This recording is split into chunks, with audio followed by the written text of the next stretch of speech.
So I was preparing for my next video where I recreate the corset from the Titanic, and I fell down the rabbit hole of corset content here on YouTube. I mean, it's kind of always been on my periphery, even though I mainly concentrate on mid-20th century dress history.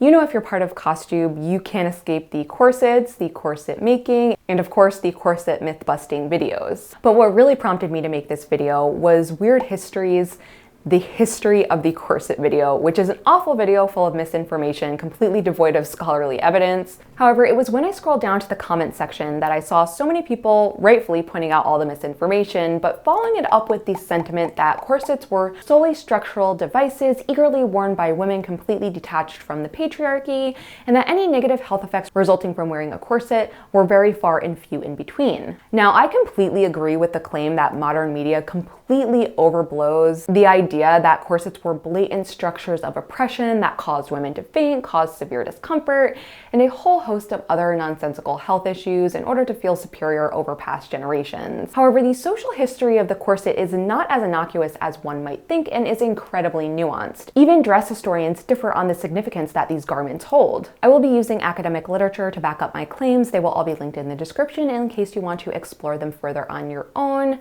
as well as a tiny bit of anecdotal evidence as well. So my goal with this video is not to take one side or the other, but to expose the very real gray area between the pro-corset and the anti-corset arguments. Two things can be true at once. The beginnings of structural foundations, kirtles, bodies, jumps, stays, and corsets were born out of an innocuous need for support made by women for women. However, as the centuries and decades progressed, the corset began to symbolize notions of flawed female bodies, racial hierarchies, nationalist imperatives, homophobia, and suspicious political standpoints. First, let's discuss the health effects that corsets had on the body. Now, of course, we all know that tight lacing was exceedingly rare and that fainting from wearing corsets was also very rare. However, corsets were restrictive. They literally had to be in order to do their job of keeping the back erect. A verifiable claim, unlike the myriad of nonsensical health claims from Victorian doctors, is that corsets diminish lung capacity. Corsets displace the lower ribs and impede the diaphragm from its optimal functioning, forcing the wearer to use the upper chest muscles to breathe, which leads to more shallow breathing.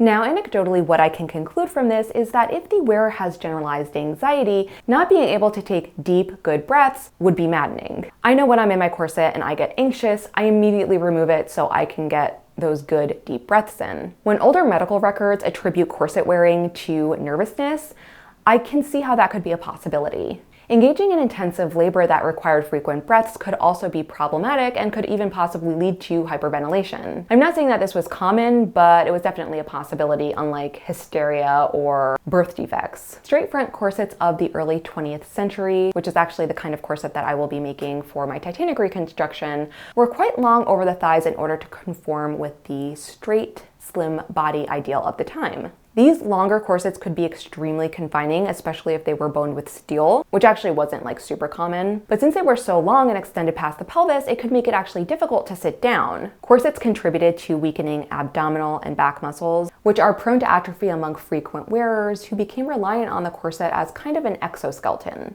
The pressure on the abdomen and displacement of the internal organs also led to digestive issues like constipation. Now, if one already had digestive issues or a breathing problem, this could certainly exacerbate them and lead to very real health effects. Now, regarding discomfort, corsets could definitely be uncomfortable according to modern standards in terms of their rigidness, tightness, and inability to bend at the waist. However, during most of history, discomfort was a fact of life, and the support of an understructure was much more valuable than the comfort that the wearer received from it. I wear a corset almost every day to alleviate back pain, and I've definitely noticed my back muscles weakening as a result. I know I have to take more frequent breaks. I personally believe that the pros outweigh the cons with the corset as it being a purely functional garment, but I do not suffer from a digestive issue nor a breathing problem.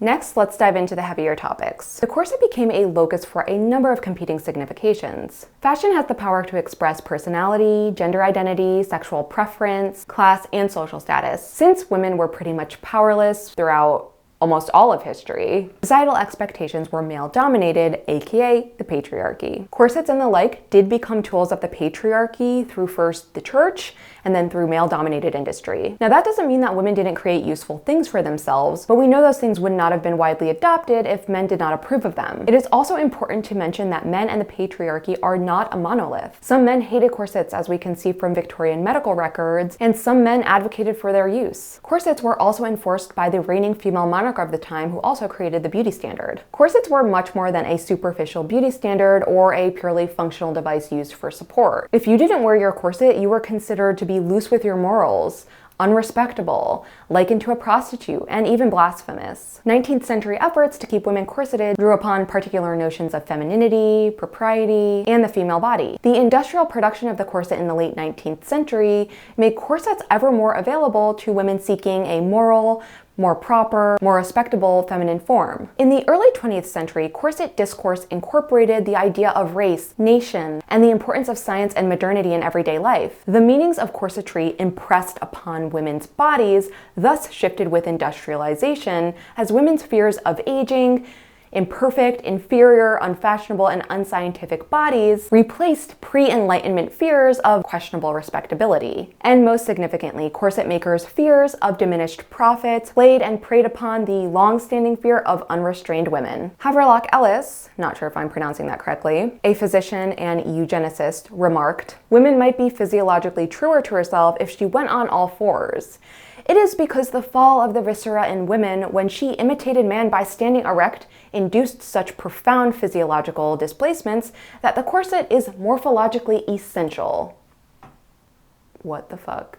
Vogue also fearmongered on the thought of abandoning the corset in 1917 with an article titled, "Woman Decides to Support Herself, Giving Sportswomen the Credit for the Initial Blow Toward Undermining the Power of Fashion," while also commenting in her absurd willingness to support her figure without external aid. From the mid-20th century to now, our interest in dieting, exercise programs, diet pills, diarrhea-inducing tummy teas, plastic surgery, beauty filters, etc., all demonstrate women's struggles getting in and out of the corset have not ended, they've just transformed. Now let's discuss the racial and moral superiority component of corsetry.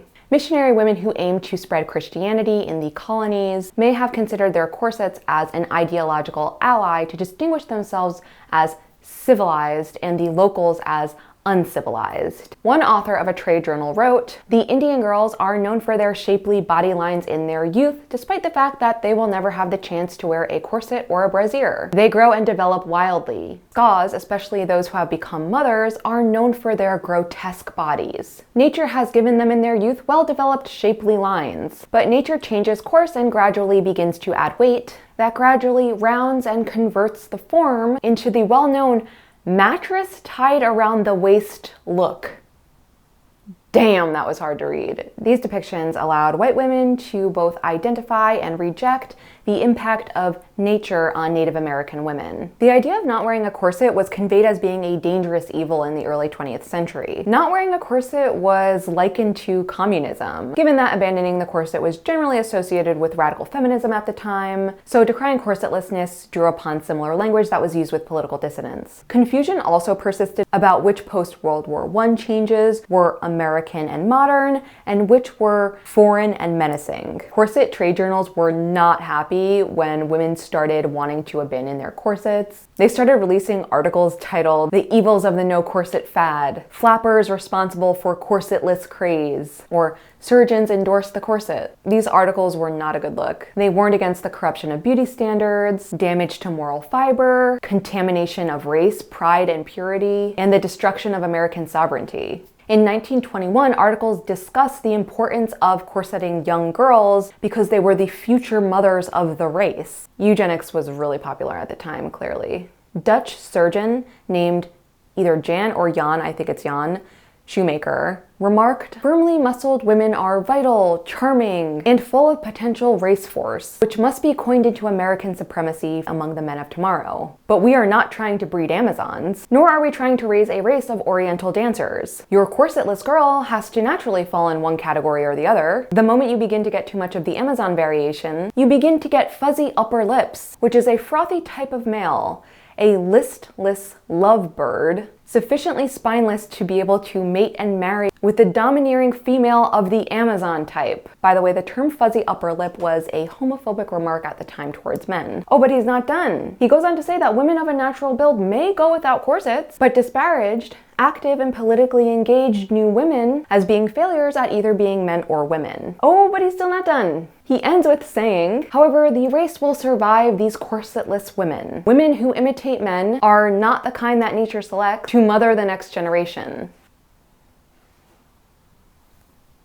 Many doctors and industrialists aim to connect corsetlessness with a dismissive portrayal of radical politics and racial degeneracy in an effort to stifle women's desire to control their own bodies in the post-suffrage era. It's almost like there was just like a mad panic for control over women's bodies when they even gained just a tiny bit of freedom, and the corset became a major tool of manipulation during this time. All right, next, let's discuss corporate patriarchy, aka public patriarchy, since all business owners during this time were men. Corset manufacturers' coordinated response to women's defiance of older styles enlisted corset saleswomen to employ merchandising campaigns which emphasize youthful standards of beauty, scientific discourse that viewed the female body as inherently flawed, and connected ideologies of racial purity, national security, and heterosexual privilege to corset use. As women's bodies became more publicly visible through fashions that required less fabric, so did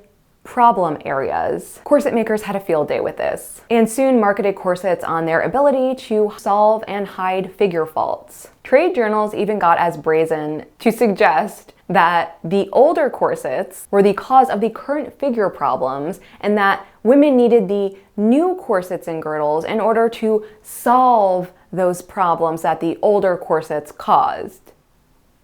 They know no shame. They know no shame. While corsets in the early 20th century no longer became a marker for a woman's moral propriety, corsets were still used to display a clean, fashionable, and knowledgeable woman, which served the fashion industry's need for continual purchase. As we've already kind of covered, trade journals were a mechanism for disseminating pro-corset argumentation and had an absolutely massive impact on department stores and the fashion industry as a whole. They literally did the most in order to not become irrelevant. Pro-corset ideologies used discourse from medicine, the eugenics movement, as we've already touched on, and Victorian constructions of femininity to support the notion that not wearing a corset was an evil fad. The Corset Manufacturers Association, founded in 1907, ensured that women did not abandon their corsets. G.B. Pulfer, the manager at a Michigan corset company, wrote in the trade journal Corsets and Lingerie in 1921, Fear of ill health, fear of sagging bodies, fear of lost figure, fear of shiftless appearance in the nicest clothing, fear of sallow complexion. Fear sends them to the corsetterie. I don't know if I'm saying that right. Corseteer. Fear sends them to the corsetterie trembling, the same corsetterie from whom they fled mockingly a couple of years back. Dude, these guys were extra. So his article was one of several addressing industry concerns of women abandoning their corsets. The commercialized practice and ideology of corsetry worked to form the way that women viewed, imagined, and experienced their own bodies, which also helps us understand the persistence of problematic gender structures. So why did women stop wearing corsets? There's, I feel like, a lot of misinformation surrounding this, and there isn't one reason why women stopped wearing corsets. While there were many feminists who advocated for sticking to corsets, "stick to your stays" was a popular slogan back in the early 20th century. But ultimately, those who engaged in progressive activities like sports and dancing really wanted to abandon the corset's rigidity and tightness and opted for the more stretchy and comfortable material of a girdle or brassiere. New fabric technologies at this time made it possible for a more suitable alternative to be offered and widely accepted. Another reason why corsets were abandoned was their connection to antiquated Victorian ideals. We honestly see this with like almost every generation. Current generation rejects the styles of their elders, and the corset got caught up in the idea of what needed to go. I can kind of liken it to women in the 1960s during second wave feminism when they rejected the poofy petticoats and conservative styles of the 1950s. Many think that World War I was the death of the corset due to steel shortages and changing styles. However, I would argue that steel shortages didn't have as large of an impact on the corset industry as we might think, given their profits during this time only increased, and even after the war, they also continued to increase. Their marketing worked. Also, as the Industrial Revolution produced a lot of time-saving and labor-saving devices, labor kind of became mechanized, and the level of support that a corset provided was no longer needed. Maybe not that it was no longer needed, but now comfort could become a priority over the support that a corset provided. I think that was definitely one of the main reasons why. Comfort won over function. Also, the flowy and baggy silhouette of the 1920s helped oust the corset because it just wasn't needed under looser fitting garments. And this kind of helped women discover that, hey, I don't actually need this item to live and be a normal human being. A brassiere and a girdle work just fine. So it was really many factors that led to the abandonment of the corset, but the biggest thing to remember is that it did not happen all at once. There were women who were early adopters and abandoned the corset in the early 19-teens, and there were women who wore their corsets well into the 1930s and 40s. It just depends on who you were and what you liked. Class also contributed to the rate at which one was able to abandon the corset. If you were a domestic servant, your employer probably required you to continue wearing one, and you probably wanted to as well. But if you were a debutante socialite, you were the one setting the trends. So if you wanted to abandon your corset, people would look at it as something as like, ooh, a new innovation, kind of like the little black dress. Whereas if somebody who was a domestic servant did that, they would kind of be looked at like they were a prostitute or loose or whatever. So yeah. So after really diving into this research and discovering all the things that I did, I kind of got to thinking that maybe there's a reason corset wearing fell into the oblivion of misinformation that it did, given that corset manufacturers gaslit the hell out of women. But I don't know, that's just my wandering speculation. Anyway, so that is the end of the video. I really hope that you enjoyed this more nuanced conversation surrounding the corset. I will see you next time when I recreate the corset from Titanic. I hope you have a great week otherwise. Bye!